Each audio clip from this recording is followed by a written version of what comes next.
Hello everyone, it's Theme Park Avenue, I'm Eric, and welcome to the 10,000 subscriber / 10-year anniversary special. It's very funny how these two big 10 things worked out. I got 10k subscribers back in December, and today, February 21st, 2024, Theme Park Avenue turns 10 years old. You might be saying, yeah, you created the channel back then, but you haven't been making stuff that long. And that's not true. I just happen to have privated a lot of the really bad stuff from a long time ago, but I have been making videos for 10 years. So I am very excited to have a milestone to go with the celebration of that pretty long amount of time on YouTube. So, what is the idea behind talking about a crazy theme park experience though? Well, I had a pretty funny thing happen to me last year at a park, and I thought it'd be fun to tell you guys. But it's pretty short and wasn't really good enough for a full video. So I decided to make it part of something bigger. And that is why I've invited several YouTubers. Many are roller coaster based, but some are not. But they are all fans of theme parks, and they've all had a crazy theme park experience that I think you will enjoy hearing. Everything from wonderful once-in-a-lifetime experiences, to some more unfortunate things that happen in a park, to some absolutely weird, bizarre stuff that I couldn't believe I was hearing when I listened to these audio clips. That said, they are all crazy in their own unique way. I had a great time listening to all of them, and I hope you will too. With all that out of the way, let's begin the collab. To get the least interesting story out of the way, we'll start with my own crazy theme park experience. There were a few going through my head, but I've opted to go with this one that's a more cohesive story and safer work. So it begins at Six Flags Great Adventure, and given that Canobie Coaster is my favorite roller coaster there, my party immediately runs there. We get in line, wait about an hour because the ride was broken down. We were at the front of the line, but it takes a while to open up normally, and it's fine. El Toro is down, still being retracked at this point, so I have no issue waiting. And after that hour, we get in the car. I'm in the second row, I believe, all well and good. And then they try to send the car, and the computer won't let them for whatever reason. It's weird.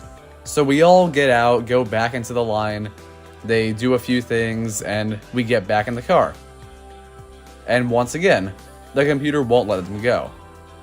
At this point, I look ahead, and that's when I notice the switch track is not in place. For those who don't know, Canobie Coaster has 2 loading platforms, and a switch track allows only one to go at a time. It was in place for the one that was not being used. So at this point, I'm trying to alert the attendants that the track's not in place. After a bit of yelling, it's a pretty loud station and they're not right next to me. They hear me, they look ahead, immediately look up at the guys running the computer and say, dude, the track's not in place. It was a very funny moment, but you kind of realize that if they had been able to send it, that would not have been a super happy ending. It's the one time I would have wanted to be in the back on Canobie Coaster. It was overall very, very interesting it happened, and I definitely think I should have probably caught onto it sooner. Just looking ahead was all it took. But then again, there was one guy who was looking out at the Canobie Coaster entire track from the upper exit platform, so I was surprised he was not the first one to catch it. But in the end, everybody got on fine. I enjoyed the first ride of the day on Canobie Coaster, and it was definitely kind of funny. But definitely, if a computer is not letting a ride go, advice to everyone watching, look to see the tracks in place. This is Sean Flaharty, and this is one of my craziest theme park experiences. Back in September of 2005, I did a month-long coaster tour of Japan. It was the first time I had been to Japan with 2 of my friends, Matt and Jim. And during our time in Japan, we visited many different parks, but one in particular in Sendai, Japan, a park named Sendai Highland, really blew us away. We arrived at the park at a train station at the bottom of this mountain, and the park was on top of the mountain. And on the instructions of the website, it said if you do not have a car, you call this number and a shuttle will come down and pick you up to go to the park. So that's exactly what we did. We called the number, and a little minivan showed up with 2 park employees, and we hopped in and they started the drive up the mountain. And as we were heading up to the park, one of them explained to us that because of the high winds and the rain that was starting to approach the area because of a typhoon, the park was closed. And we were kind of baffled by that and thinking, well, then why are we going up to the park? But we continued the journey up to the park in their minivan, and then when we arrived there, they took us into the gift shop thinking that we'd want to check out the gift shop, and there were some cool things in there. But ultimately, we wanted to ride the coasters. But we knew it was out of our control because it was starting to rain and the wind was picking up. And there was 4 park employees total, and they kind of got into this little huddle and started talking with each other. And then after they talked, they said, "Follow us." So we followed them into the park. And I believe there were 3 coasters in the park and a powered Zamperla kind of kiddie coaster. And they walked us up to the very large shuttle coaster there, dried off the trains, and said, "Hop on." So we rode this coaster in a closed park as a typhoon was approaching. And that wasn't enough for these kind folks, so they escorted us to the other coasters, wiped down the trains, had us take a couple laps before moving on to the next ride, including the Zamperla powered coaster, which they said does not run in the rain, and it was starting to rain, but they let us ride it anyway. And then they took us to this kind of mouse coaster. It had individual cars going back and forth and down some drops on a zippy track. And they told us because it was raining and the ride used skid brakes that they could not operate this coaster for us. However, they got into their little huddle again and took off, and then came back with towels and put the towels on the brake run, on the skid brakes, and wiped down the rain. And then when the car would approach, they would back away, remove the towel, and then the car would go over the brakes, and then they'd start wiping them down again. And it was truly a one-of-a-lifetime experience, at least for me, to be able to visit a park as a typhoon was about to hit, a closed amusement park, and the park operators escorted us to all the coasters without even asking. They just felt bad that we came from America and were doing all these parks and their park was closed, so they did something about it.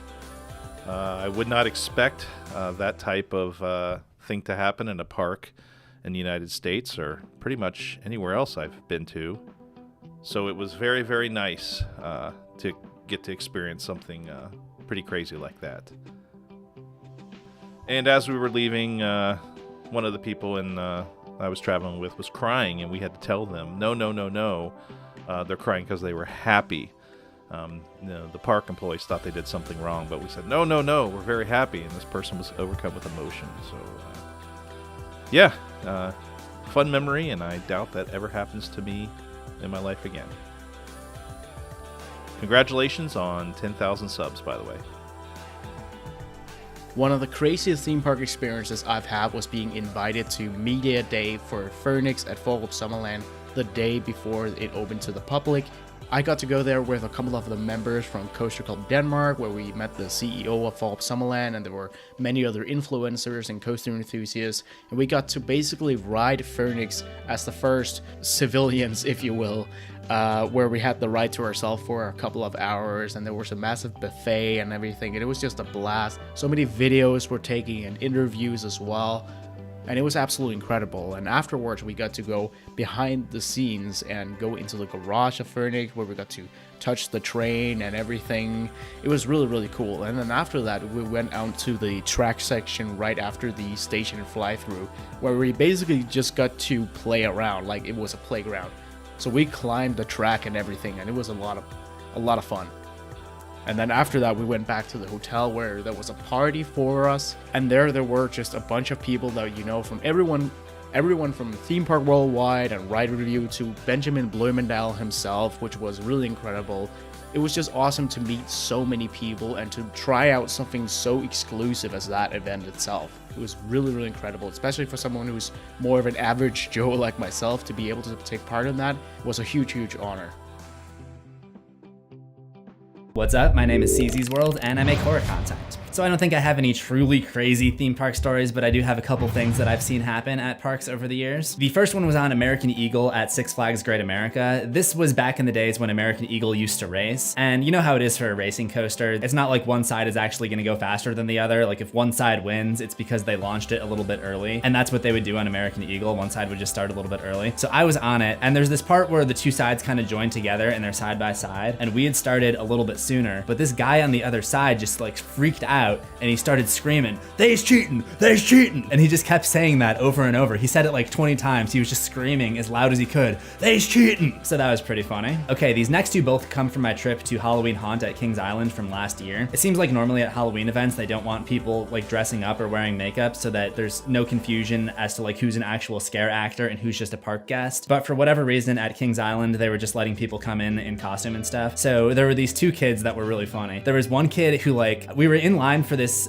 one flat ride that takes you up really high and spins you around. I don't remember what it was, but there are some trees in the queue. And there was this kid who was dressed up who had climbed up in the tree, and it was dark. This was at night. He just like screamed out and scared these people that were standing in line in front of us, which I just thought was awesome. And then this other one, I have a video of it. This kid like dressed up as this trash monster thing, and he was hiding behind the trash can, and he was like throwing himself over it. I'll put the video right here. It was really funny. Very well done costume, actually. My last one comes earlier this year. I had popped into Knott's Berry Farm, as I sometimes do when I'm in the area. I just wanted to go in for 30 minutes, grab a couple rides, so I decided to go on Silver Bullet. And it's Silver Bullet, so I thought I would get a front row ride, and I did. And there was this kid there, again, a kid. The ride operator like clicked his harness into place, and as soon as she did that, the kid just screamed and freaked her out. And this wasn't even during Knott's Scary Farm or anything. This was in the middle of the summer, so I thought that was pretty funny. So those are a few crazy theme park stories that come to mind.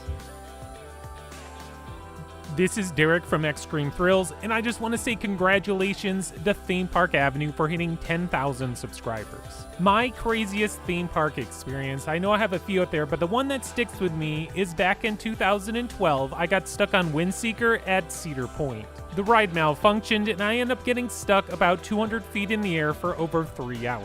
Once we got back down to the ground, the park gave us free tickets, a free meal, and Fast Lane Plus, which I took full advantage of and rode Millennium Force and Maverick as much as I wanted to for the rest of the day. So the day started out bad, but in the end, it turned out to be a fantastic day at Cedar Point. Thank you, Eric, for letting me share my story, and once again, congratulations on hitting 10,000 subscribers. Hello everyone, Attraction Ideas here, and today I'm going to give you the craziest theme park experience you'll hear today.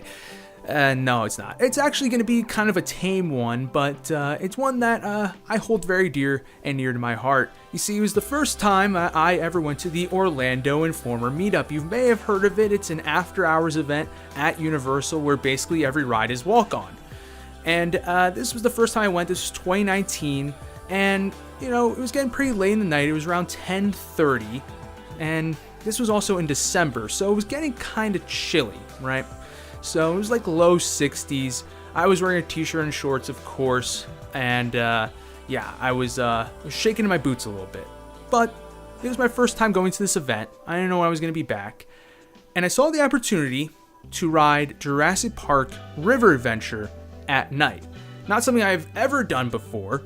So I was really excited at the opportunity to do so. I was with my friend, and we, you know, of course, as expected at the meetup, walked onto the ride, right? I mean, pretty much every ride's walk on except for maybe Hagrid.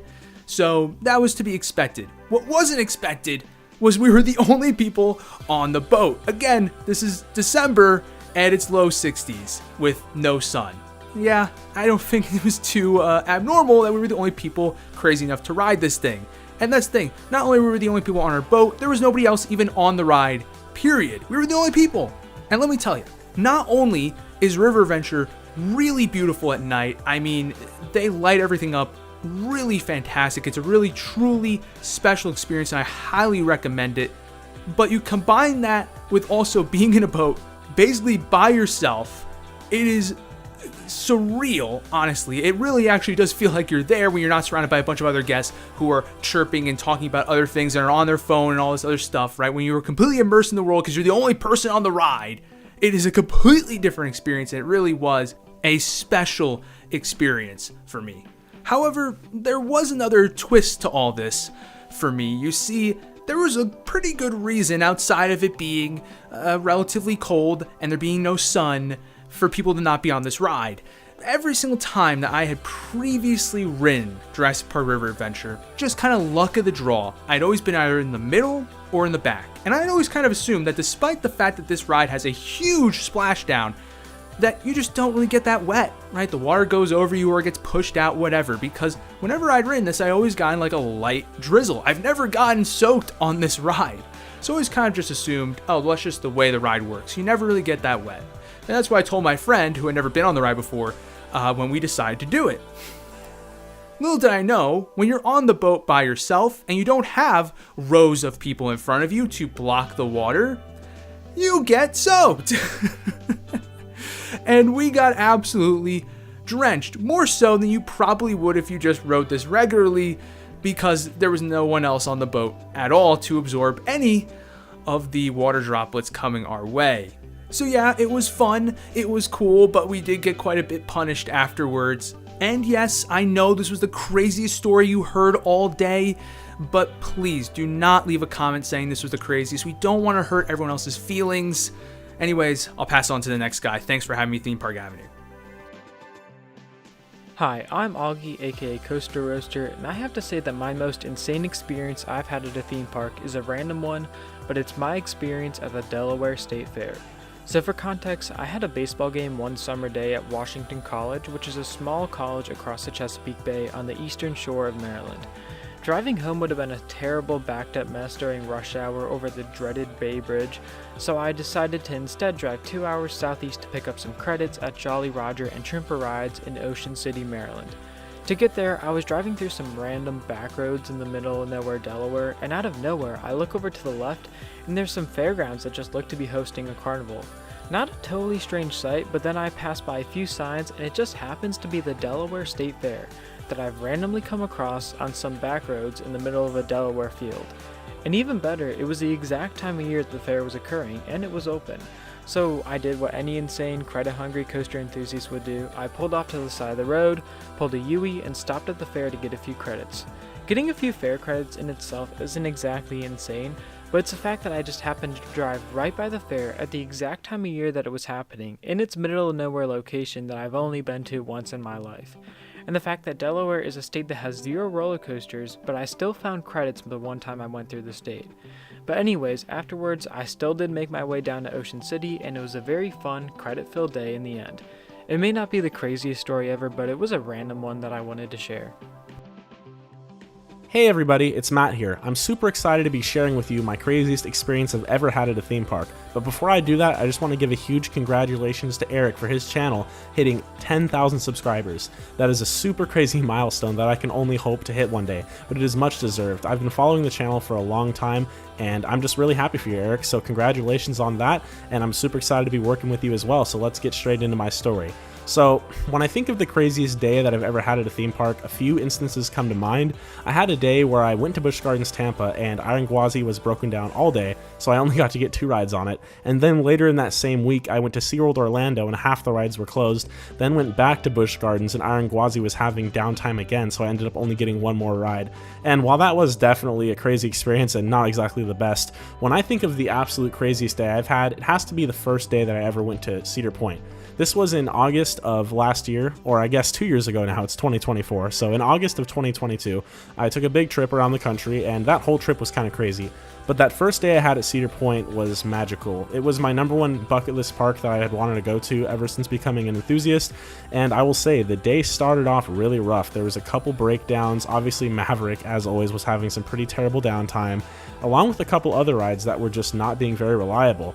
And so, you know, it was a rough start. The crowds were there, the lines were long, but later, towards the end of the night, I ended up getting on all the major coasters, including Maverick, Millennium Force, and of course Steel Vengeance, which at the time immediately became my new #1 coaster, and I got some night rides on that as well. So it was a crazy day because, you know, it didn't start out the greatest. It was crowded and there was a lot of breakdowns and it was kind of frustrating, but as the day went on, I was able to get on the awesome rides, and, you know, a bad day turned into a really, really great one, and I'll never forget that experience, and that was definitely the craziest experience I've ever had at a theme park. So yeah, Again, big congratulations to you, Eric. Thank you again for having me work with you on this project, and here's to the next 10,000.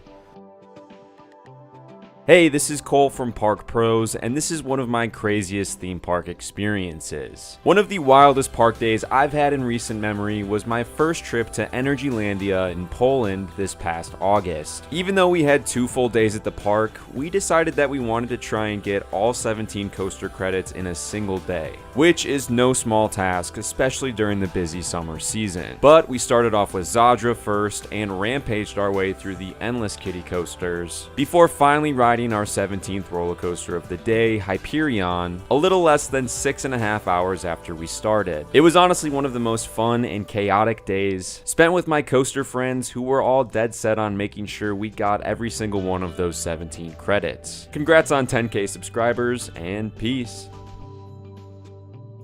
Hi, this is Peter from Theme Park Crazy. My craziest theme park experience was actually kind of nasty. It happened at Carowinds in North Carolina / South Carolina. It's on the border. So I was riding Vortex, this really terrible B&M stand-up coaster, and everything seemed, well, not fine because it was a bad B&M stand-up coaster, really rough, really painful throughout the layout. At the end of the ride, I was waiting on the brake run, waiting for the train to pull into the station. We were on the final brake run.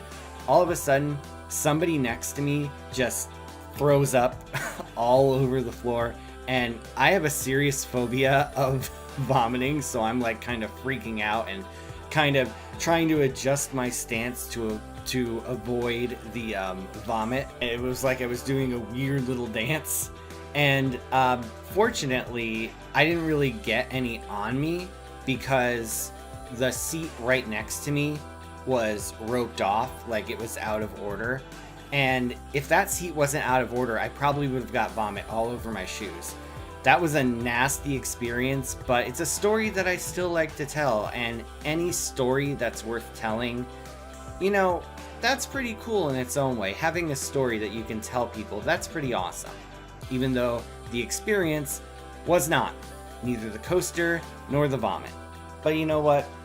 Spit happens. Hey everyone, Aeterna here. So what is my craziest theme park experience?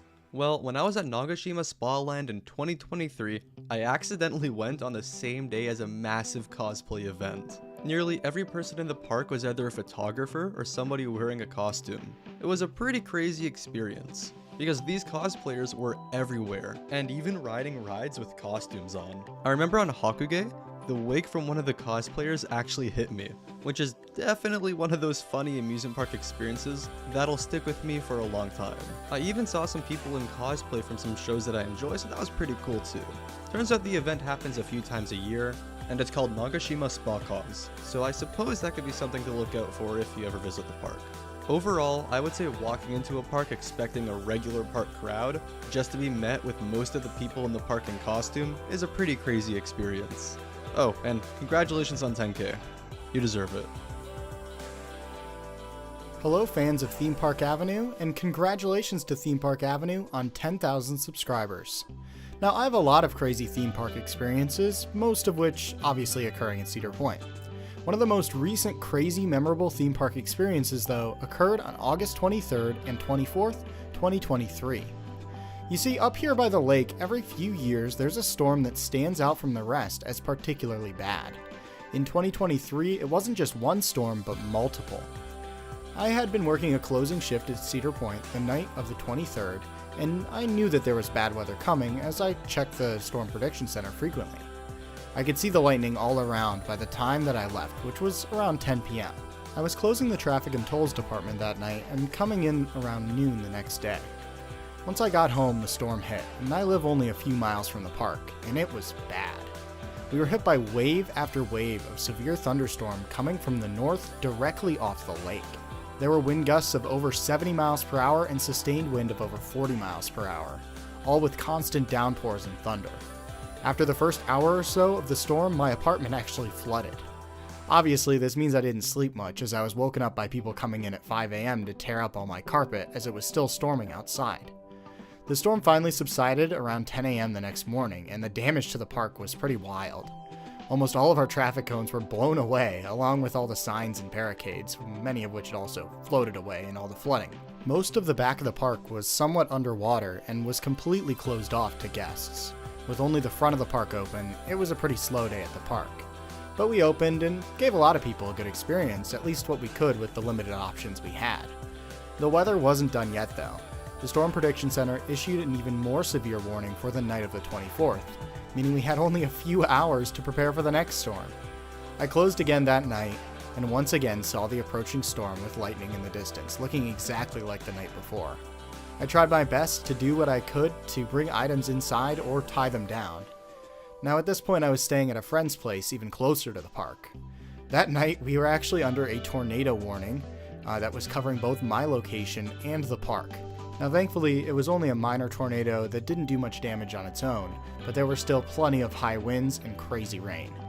The next morning I was opening, and everything we had done the day before to rebuild from those storms the night before had been undone.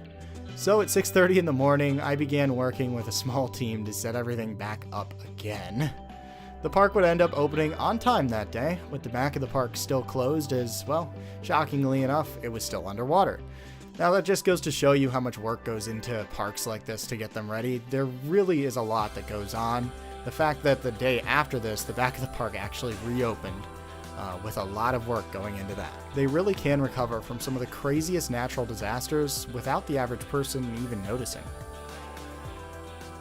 We all have different theme park experiences, and while some of our favorites might be visiting a new park for the first time, mine is a bit different than that.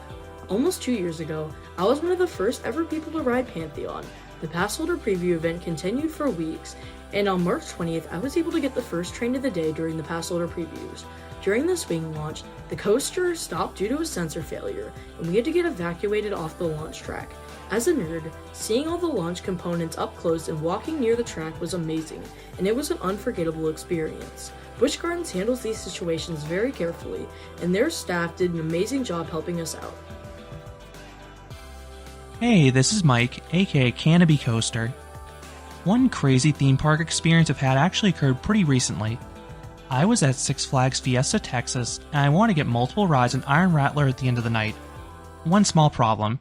It had a decent sized line. But then a miracle happened. If you're unfamiliar with that ride's queue line, it is a long series of ramps going up to the station, and there's no way to bypass them. Well, a skunk crawled in the line, and the skunk sprayed. This caused the entire queue line to empty out. So those who were brave or dumb enough to walk through the plume got to ride Iron Rattler with absolutely no line. I took advantage of this, and I was able to marathon the coaster for the last hour of the day, and it was amazing. Well worth it. I don't know if they're ready for this one, Eric. I don't know if they're ready. It's GP Angela, master of the trash vlog, QPOVs, and Larson Loop cult leader, and I'm here to tell you about my craziest time on a Larson Loop. Like everybody knows how crazy and intense and awesome Larson Loops are. Hence why I'm the cult leader, not to brag or anything. The year was either 2017 or maybe it was 2018. I don't remember. But there I was. Me. My two friends. A complete stranger. On Grease Lightning. Alright, so the story takes place on Grease Lightning, the Larson Loop at the Great Escape. Obviously, we're from upstate New York, so Great Escape is sort of our Six Flags, and Grease Lightning is our Larson Loop, aka Circle. So I just call it the Larson Loop Circles, because they're big freaking circles, okay? So we're in line, and we're just looking at the loop, the big Larson Loop, just go around in a circle, and we start chanting, circle, circle, circle, because it's a circle. It's a big circle. What do you want us to do? We're teenagers. So we finally get to the end of the line, and on the ride, it's three of us, me, my friend, and how the seats are set up, we're facing one of us, because there's three of us, party of three, and a complete stranger. So we decided to it was a guy. It was kind of like awkward, shy guy. So we're like, let's mess with him a little bit, right? Like, I don't condone messing with people for the most part. Anyway, while the ride is going, we're like, you know what? Let's just chant circle. So we keep on chanting circle, circle, circle. And this guy looking at us, and he thinks we're crazy. So it's me and my friend on one side just facing my other friend and this guy. And my other friend decides to start screaming, circle, good! So we also decide to start screaming, circle, good! And this guy, he's so done. He is so done with us. And just then, out of nowhere, like, these things are circles, right? So we're at the bottom of the circle at this point, and somebody at the top of the circle drops their phone. And we're just screaming circle good and chanting circle and other cult-like things. This guy is so done with us at this point. Phone just misses my head. I feel it on the brush of my hair, just down at our feet. Could have killed us, right? And you think we would stop chanting circle, but no, because we got to keep chanting circle, because we're not done. We are 19 and we are here to just cause chaos, right? And then I start hearing other people on the ride also start chanting circle, circle, circle. So again, big circle. We're on the bottom of the circle, and someone at the top of the circle decides to vomit just a little bit, and again, just drip, right in front of my face. Didn't hit me though. And you think we would stop chanting circle? No, because we have to keep chanting circle. So here we are, hands up, circle, circle, circle, circle, circle, circle, circle, circle, circle, circle. Other people also chanting circle, circle, circle. My friend next to the single rider, circle, go! At my feet, a phone and vomit that somehow miraculously missed me. I guess I can thank the power of the circle, I guess. Finally, the ride ended. A cult was formed that day, the Circle Cult, for which I am leader, by the way, Larson Loop cult leader. That guy literally got out of the restraint, looked at us, and ran. Not a word. He just looked at us and just ran. No bye or anything. So I'm not sure what happened there. Kind of lost something there. Not gonna lie. Yeah, that might be the best time, the craziest time I ever had on a Larson Loop. Also, low key, the beginning of the Larson Loop cult. When thinking about my craziest moment at a theme park, it's going to have to come down to one particular moment I truly will never forget. This was a legendary day I already had at my very first time at Kolmarden Zoo up in Sweden. I was there for the day with my friend Scott, and we had an amazing time. Getting to see the massive zoo, getting to experience wildfire countless times, and just get a feel for this incredible park. Throughout the day, the park treated us like kings, giving us a backstage tour of Wildfire, which was just incredible to see the maintenance barn, get on the train up close, and just to see what this ride is all about. When the park closed, they let us mount cameras all over the ride, and I was able to shoot my first ever mounted POV, which made my day. And then after riding this thing 10 more times after the park closed, filming many different angles of this coaster, they said, "Do you want to go to the top?" And we were like, "Is there another area of this maintenance barn you weren't showing us or something?" And they said, "No, the top," and offered to walk us up the lift hill. For those who don't know, Wildfire has possibly the greatest view of all time from the top of that lift. Of course, we did not say no. So they walked us up to the top of the lift, and it was just incredible. We got to take a ton of different pictures. It was my first ever lift walk, and just standing on top of Wildfire felt so surreal. I've seen thousands of pictures of this coaster. I've seen the view in so many videos, and to just stand up there with nothing but a bungee cord holding me, getting to film the track, and just see everything up close and personal from that giant structure up there, it was truly a moment I will never forget. And then what made the day even better is they told us, "Do you know where to go?" We said yes, and we walked through that zoo completely empty back to our car, which from Wildfire to the parking lot is a nice 30-minute walk, walking through an empty zoo. Low-key, kind of terrifying, but something I will never forget. It truly felt like we owned the park that day, and it was possibly the greatest theme park experience I'll ever have. So shout out to Martin, and that truly is what stands out. And of course, Theme Park Avenue, congratulations on 10,000 subscribers. For me, one of the craziest theme park experiences I have ever had has to be the Cascade ride me and my dad got on Space Mountain at Disneyland in May of 2021. Our experience started off normally, but partway through the ride, our train entered a block zone and then stopped. The onboard soundtrack then stopped playing, which was followed by the lights turning on. With the lights on, we could see a lot of the interior and track layout, which was extremely strange since we could now see how tightly packed the layout was and see that we were in a dome building. I was expecting to get evacuated off the ride at this point, but after several minutes we saw some cast members pushing the trains below us off their block zones so that they could complete the layout. Eventually the cast members reached us and pushed our train off the block zone, and we completed the rest of the layout with the lights on and no music, which was very cool considering I was used to riding Space Mountain in its normal setting. This Cascade ride experience is pretty rare and was completely unexpected, which is why it stands out as being one of the crazier theme park experiences I have ever had.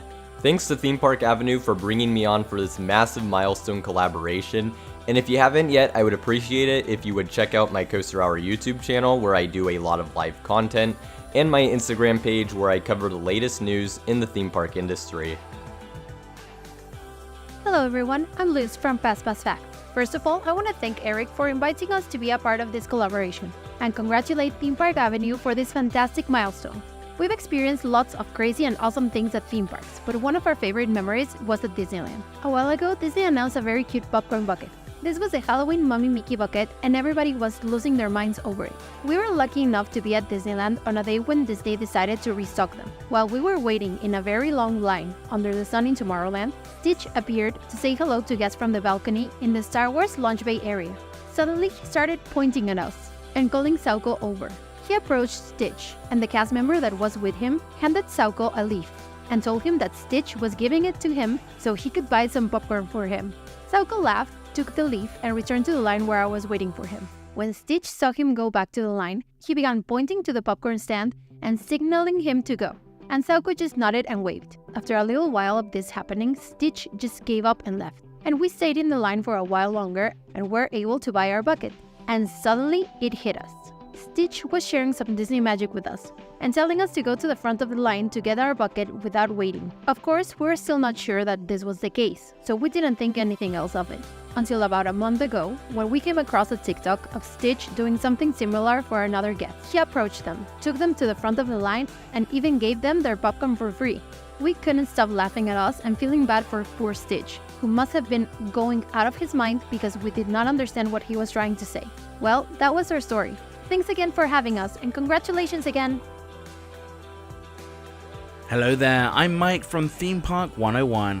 Congratulations Eric for getting Theme Park Avenue to the 10,000 sub mark. Here's to many more to come. My craziest theme park story comes from when I was a cast member at Walt Disney World. Many summers ago, I spent a few amazing months in the Disney College program. During that time, I frequently visited the parks, gaining access through the various backstage entrances. But the one that will always stick in my memory is entering the infamous Utilidors located underneath the Magic Kingdom. After dining in the cast-exclusive Subway restaurant alongside Peter Pan, Cinderella, and other Disney characters, I then exited through the Pinocchio Village House and rode a handful of attractions in bewilderment. It was something I will always remember.